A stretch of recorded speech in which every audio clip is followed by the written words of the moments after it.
Hochma Text Project Podcast presents Season 1, Seneca's Letters from a Stoic by Lucius Annaeus Seneca. Translated by Richard Montgomery.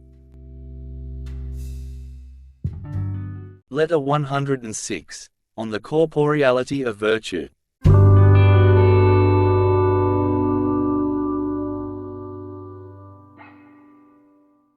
My tardiness in answering your letter was not due to press of business. Do not listen to that sort of excuse. I am at liberty, and so is anyone else who wishes to be at liberty. No man is at the mercy of affairs. He gets entangled in them of his own accord, and then flatters himself that being busy is a proof of happiness.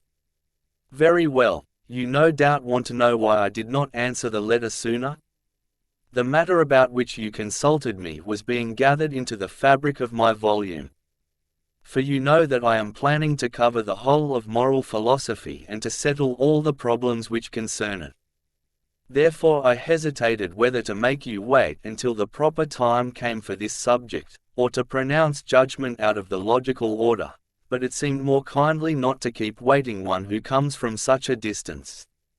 So I proposed both to pick this out of the proper sequence of correlated matter, and also to send you, without waiting to be asked, whatever has to do with questions of the same sort. Do you ask what these are? Questions regarding which knowledge pleases rather than profits, for instance, your question whether the good is corporeal. Now the good is active, for it is beneficial, and what is active is corporeal. The good stimulates the mind and, in a way, molds and embraces that which is essential to the body. The goods of the body are bodily, so therefore must be the goods of the soul. For the soul, too, is corporeal. Ergo, man's good must be corporeal, since man himself is corporeal. I am sadly astray if the elements which support man and preserve or restore his health are not bodily, therefore, his good is a body.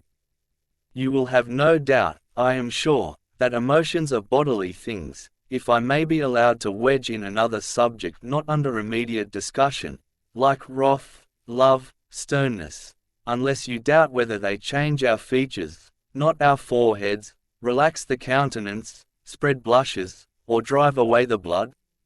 What, then, do you think that such evident marks of the body are stamped upon us by anything else than body? And if emotions are corporeal, so are the diseases of the spirit, such as greed, cruelty, and all the faults which harden in our souls, to such an extent that they get into an incurable state. Therefore evil is also, and all its branches, spite, hatred, pride. And so also are goods, first because they are opposite poles of the bad, and second because they will manifest to you the same symptoms.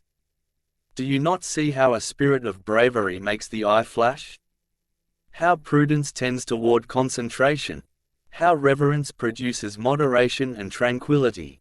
How joy produces calm? How sternness begets stiffness? How gentleness produces relaxation? These qualities are therefore bodily, for they change the tones and the shapes of substances, exercising their own power in their own kingdoms. Now all the virtues which I have mentioned are goods, and so are their results. Have you any doubt that whatever can touch is corporeal? Nothing but body can touch or be touched, as Lucretius says. Moreover, such changes as I have mentioned could not affect the body without touching it. Therefore, they are bodily. Furthermore, any object that has power to move, force, restrain, or control, is corporeal. Come now, does not fear hold us back? Does not boldness drive us ahead? Bravery spur us on, and give us momentum? Restraint rein us in and call us back? Joy raise our spirits? Sadness cast us down? In short, any act on our part is performed at the bidding of wickedness or virtue.